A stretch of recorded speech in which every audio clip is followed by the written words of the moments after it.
Hey everybody, well, I'm sure by now you've heard the news that one of my all-time favorite actors, Jack Nicholson, has recently retired. Now I've heard that it hasn't been 100% confirmed, but I've seen it on legit news sites, so I'm taking it as it is, but this is kind of a tough call on how to feel about it, because I mean, it's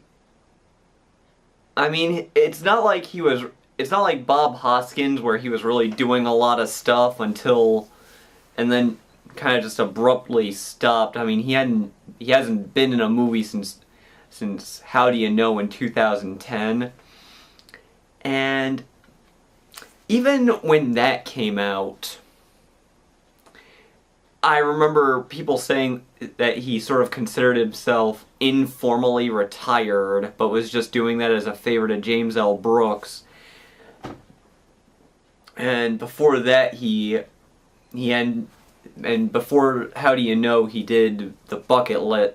He hadn't done a movie since The Bucket List, which came out in, I forget whether it was 06 or 07.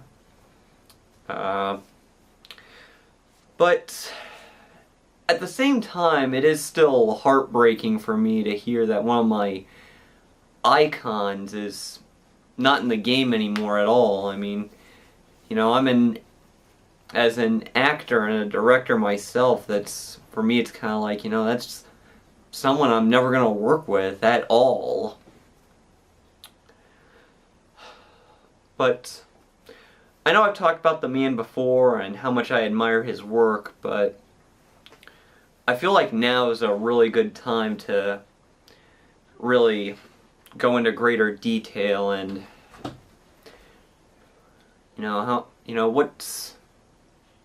what is there to say, because I mean, I really don't feel like really can't give a blow-by-blow account of every single movie he ever did, because I haven't seen every single movie he ever did. But I might as well talk about my history with liking the man and liking his films. I'm sure a lot of you probably already realize this, especially since I've talked about it a lot. But and considering my age, naturally the first movie I ever saw him in, probably the first movie a lot of us saw him in, was Batman. And it's kind of funny because, among other things, that's kind of the movie that gave me this image of Jack Nicholson as sort of this like perennial bad guy. And here's the thing. He was really good at villains, but what made him such an engaging villain is the fact that even though he was the bad guy in a lot of movies, you still found yourself so entertained by him and so drawn to him. You just using Batman as an example, I mean, he was so diabolical and so evil, just, killing a museum full of people just for his own amusement, incinerating somebody with a joy buzzer, then saying, "I'm glad you're dead," like it's the funniest joke in the world, but at the same time having the fun side to his personality, like after he has the museum cleared out, wrecking every painting there.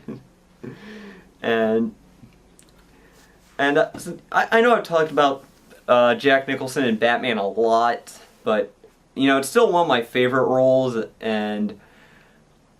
But in terms of other villain roles, another one I've talked about already is The Departed, where he plays the most horrible, terrible person on the planet. Yet he's so entertaining and he has so many funny lines. Like, well, I haven't needed money since I was in the 3rd grade. I haven't needed pussy either, but I like it. And And the scene where he's at the movie theater, and you know what, if you don't know what he does in that scene, I'm not going to spoil it for you. Though, even, of course, there's also been the reverse of it, where, you know, like in The Shining, where for all intents and purposes, he is technically the villain of that movie, even though he's not a bad guy in the traditional sense. And the thing is that Stephen King, I remember Stephen King said that objected to Jack Nicholson playing Jack Torrance in The Shining because he thought that it was too obvious that Jack Nicholson would go insane. But at the same time, it's kind of interesting. And while we're on the subject, it's also interesting because, you know, between The Shining, which I discovered a little later in life, and Batman, that's the other thing. And I think a lot of people also had this image that Jack Nicholson was sort of the crazy guy, and you know, he was good at playing crazy, but he in The Shining, you know, while it's debatable whether or not it would be tipped off that he was going to go crazy. I mean, you know, how well would anyone else be able to do it after he went crazy? Because he just goes all out. like I love when he's arguing with Shelley Duvall and he tells her, "Darling, light of my life, when I said I wanted the axe, I meant I'm going to bash your brains in." Very good movie. I still watch it every Halloween. I haven't seen the remake with Steven Weber, which is a big Wings fan. That hasn't come up yet, but yeah. Some other things, you know, it was during the 90s that you know, growing up in the 90s, Jack Nicholson was always kind of viewed as like the cool old guy. I mean, I think, and here's, you know, the thing about him is that, something else I want to say is he remained an icon for many decades. Because a lot of actors, you know, they may remain popular, but Jack Nicholson stayed an icon. He was an icon during the 90s still. Like, I mean, Robert De Niro, he still remained popular, and he was still an A-lister during the 90s, but, you know, you know, you weren't seeing him, like, parodied everywhere. Like, I remember watching a lot of parodies and spoofs, and everyone was doing impressions of Jack Nicholson. Everyone did. You can't handle the truth! By the way, I haven't seen A Few Good Men all the way, so I can't really say a whole lot about that. I have seen that speech, and that part of the movie is really good. I haven't seen the whole movie, so I can't comment on the whole movie. But I digress. You know, I think a lot of it was the fact that you know, there wasn't anyone else like him at that time. At the time, I mean, you know, he was old, but he was sort of like what I was going at before. He was the cool old guy, you know. You know, you see so many young people who are smart alecky and who are just smart asses and womanizers and stuff, but there was just something about the fact that Jack Nicholson was old, and he still, you know, sort of the phrase, "you're only as old as you feel." You know, he was 60, but still had the swagger and coolness of a 20-year-old, and he never came off like an old guy just trying to cling to his youth. He you know, he was cool, he knew it, and the world knew it. But, and you know something, he still remained popular. Even if he wasn't still an icon into the 2000s, he still remained popular into the 2000s, and he still made a lot of good movies. I was using De Niro as an example. He's one of my favorite actors too, and I think of Pacino, both of whom still remain popular. I know I've said this before, but one, I guess this is sort of going back to how I feel about him retiring, I love Pacino and De Niro, but, they've kind of gotten into the I'm gonna make paychecks mode where, and I guess it makes sense. I mean, it's one of the other things I've been thinking about Nicholson retiring. They're not young men anymore. I mean, movies are written for people my age, and they star people my age, but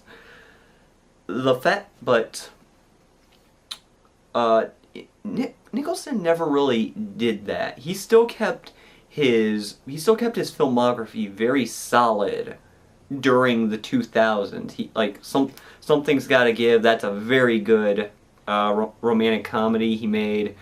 Anger Management, a movie that I have to admit I did not think I would like because I'm not an Adam Sandler fan. Well, to be fair, I think Sandler has potential, but the dude's set in his ways. He's not gonna. I don't think he's gonna change his ways and turn around. But getting back to the point, Anger Management is really funny, and it's interesting because I love the way Jack Nicholson starts off in that movie, sort of like he's gonna be just some intellectual doctor. But as soon as Sandler gets to know him more, that's when the craziness really begins. And something, one thing that makes that movie work is that Nicholson and Sandler, they actually had a lot of chemistry together. I love the way they play off of each other in the scene after they visit the monastery.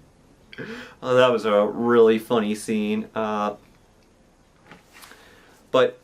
he made. I still haven't seen a lot of the movies he's made recently. I haven't seen The Bucket List yet, even though I really want to. It's on my Netflix queue. But, yeah, some of the,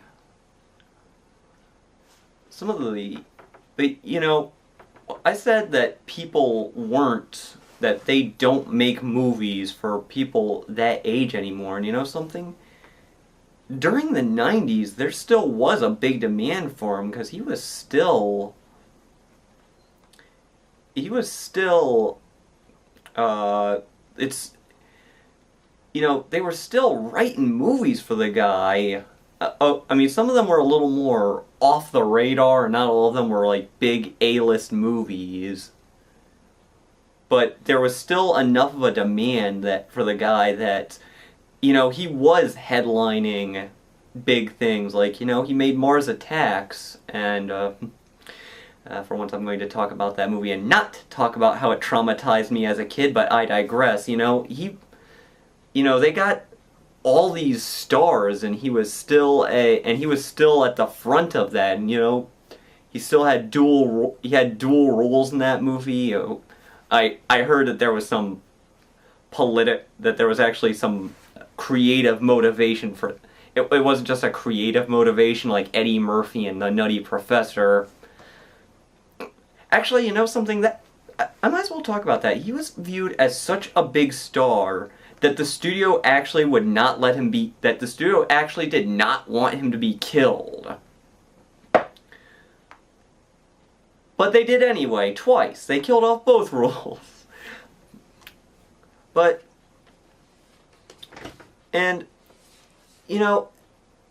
As cool as he was, and as much personality as he has, let's not forget something else that was very important. The man was a great actor.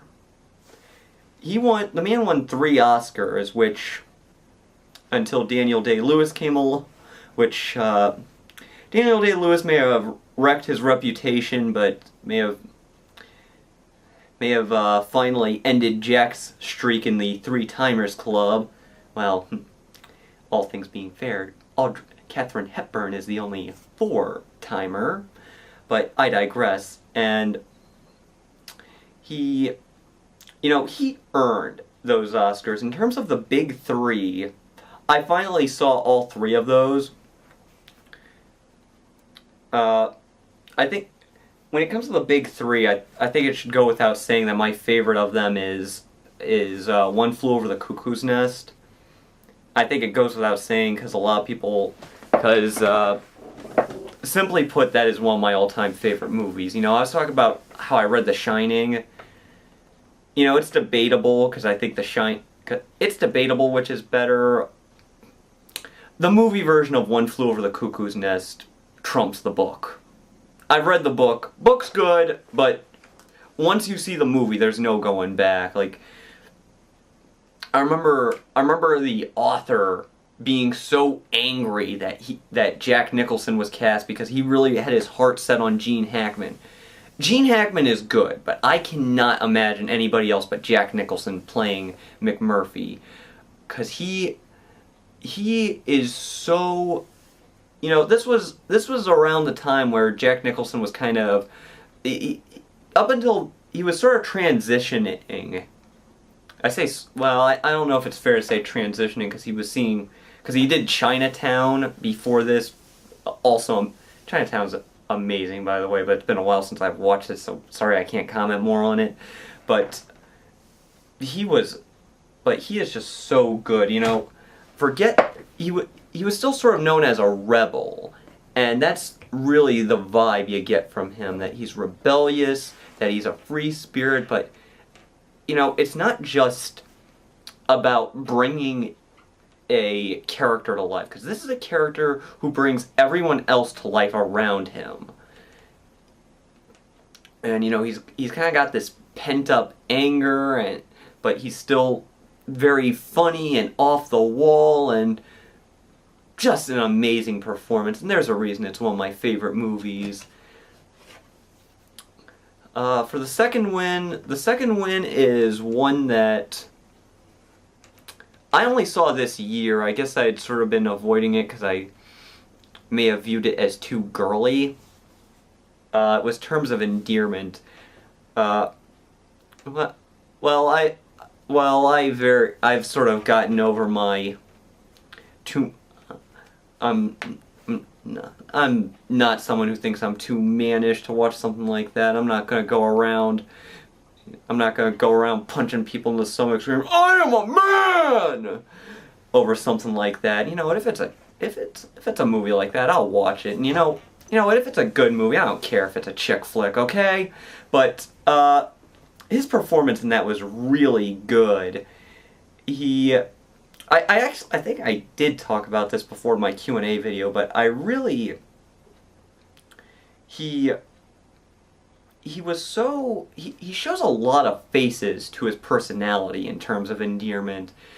Like, there's a great scene, you know, you get a lot of that typical Nicholson swagger in some scenes. You get a lot of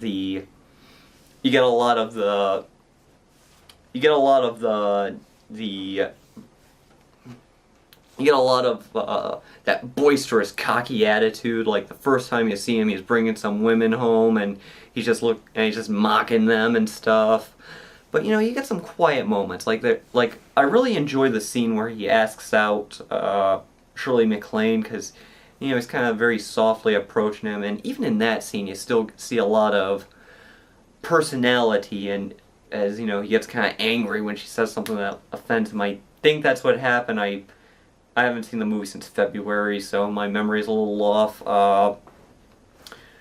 One thing that does kind of stink is he's not in a lot of the movie, but what he is in is memorable, so that was good.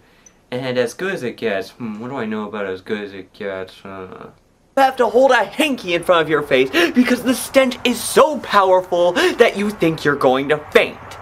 Even then, don't come knocking. Oh, that's right.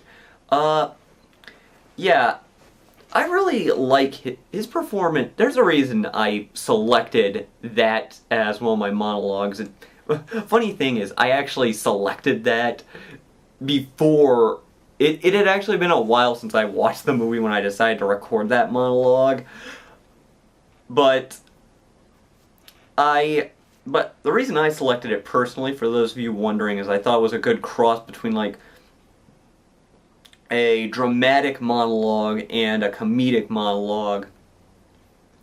I think that's what's so great about this character, about his character in As Good as It Gets. He's not a very good, this is sort of like a cross between like he's almost like, I mean, this is a sort of a great man versus self story in the sense that that this character is his own worst enemy. I mean, he's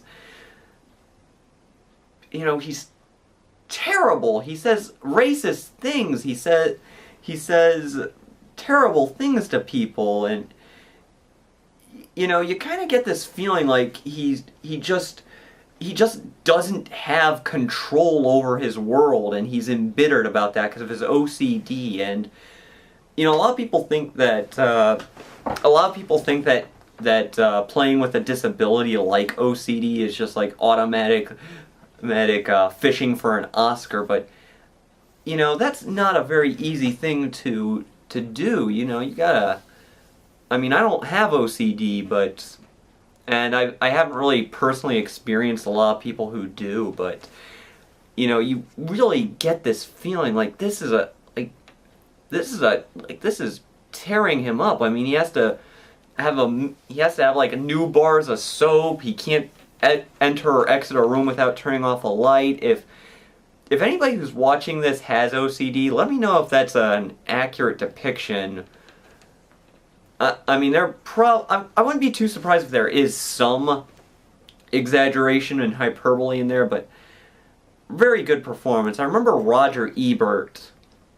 Now, I respect Roger Ebert, but this is one of those times, and so I'm very sad the man isn't with us anymore. This is a time I have to disagree with Roger. He said Roger Ebert. He said that he didn't like the fact that Jack Nicholson got this nomination when the Oscars overlooked his performance in Blood and Wine, which is also a very good movie, by the way. And the reason I disagree is because his performance in As Good as It Gets is so good. I don't remember offhand every other movie that was nominated that year, but something, I have to agree with what Roger's late colleague Gene Siskel once said. They call it best performance, not he did something else. You get my point. But after hearing what Roger Ebert said, I decided to check out Blood and Wine.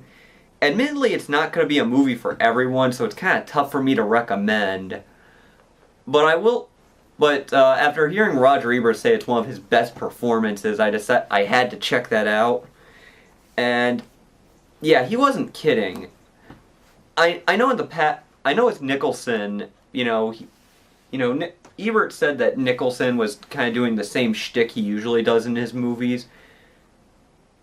For me, it's like, so what? I like the Nicholson shtick. I mean, there's a reason I keep watching all these movies I'm talking about. There's a reason I've seen all of the movies I've talked about in this video so far. But there were a lot of movies where he definitely did break away, and that's one of the reasons I am emphasizing that he was such a good actor, because as fun to watch as characters like the Joker and Frank Costello and all of them are, when he needed to, he could disappear into a role. Well, I shouldn't say he disappeared into a role, because let's face the facts. When someone is as famous and as recognizable as Jack Nicholson, they're never gonna completely disappear into a role. But Blood and Wine is one of those examples where he's someone who's a little more quiet, a little more subdued. Some other really good movies where I can say the same thing is Warren Beatty's Reds, which is a very good movie. It's 3 hours. It's kind of a time commitment, but if you have the time, I recommend it. He's not in the movie a lot. Jack Nicholson isn't in the movie a lot if you're seeing it for him. It's still a good movie even without him, though you still gotta sit through 3 hours, and it's and he kind of and as a director, Warren Beatty can be kind of full of himself at times, but it's still Reds is still a really good movie, and I really like Jack Nicholson's performance in it. I thought it was funny that I read that there's a scene where his character gives Diane Keaton a poem, and Jack Nicholson actually wrote a poem for Diane Keaton. I thought that was really funny and or interesting, I should say, and shows just how much the guy can stretch himself and is willing to put into roles.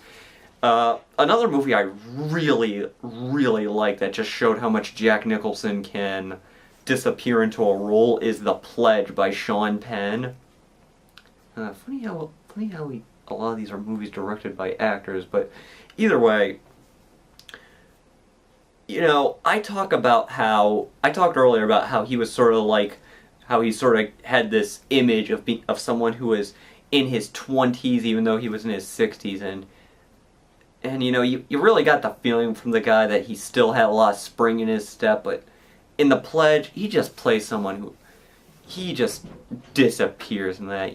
He's playing someone who's broken down, he's old, he's at the end of his rope, but he's still obsessed with this case, and it's such a good movie. I really recommend it. It's kind of intense, kind of graphic, so if that sort of thing isn't if you really don't like intense graphic movies, then you might not like The Pledge, but if you don't mind the rough stuff, then The Pledge is a really good movie. I highly recommend it. But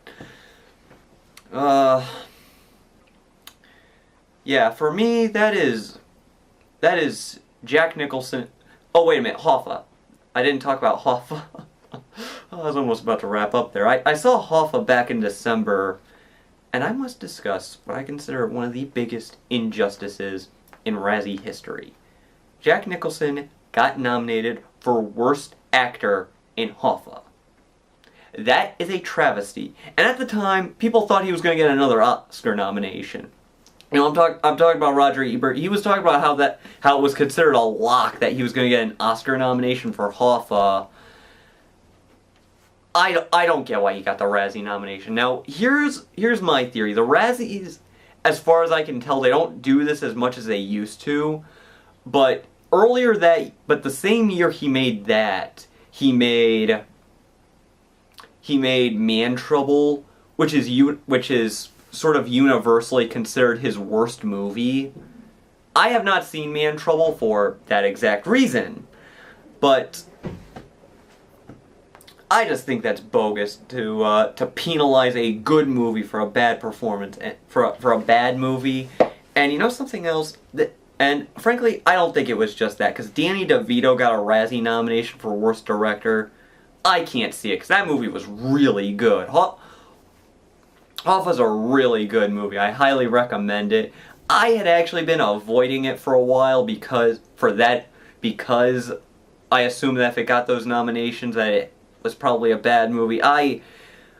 You know what, I'm glad I dismissed the critics, because, well, it wasn't all critics. I'm talking about Siskel and Ebert again. They both gave it a positive review, but Hoffa is really good, and the thing is that Jimmy Hoffa's son actually saw Jack Nicholson as Hoffa, and he just said, "That's my father." From all accounts, so that's what I've heard. I read that on IMDb trivia, so I don't know if it's fact. I mean, I wasn't there. Still a good movie. And by the way, in case you're wondering, the other travesty by the Razzies is giving George C. Scott a Razzie nomination for The Exorcist 3. It's like, come on! First of all, Exorcist 3 is really good. I don't care what the critics say, it's good. I recommend it. Second of all, George C. Scott was amazing in that movie. Okay? But, yeah, that's Jack Nicholson in a nutshell. He really is one of my favorite actors. I don't think I ever will do it but as some of you probably surmised by the fact that I did that As Good as It Gets review, I always thought that as an actor I might be able to channel a bit of Nicholson in my own stuff, but I don't know. I mean, I could channel it, but I doubt it'll ever be as good, because the man was so charismatic, so talented. When people needed him to, he could disappear in a role. He could be dark, he could be scary, he could be funny. And Jack, here's to you.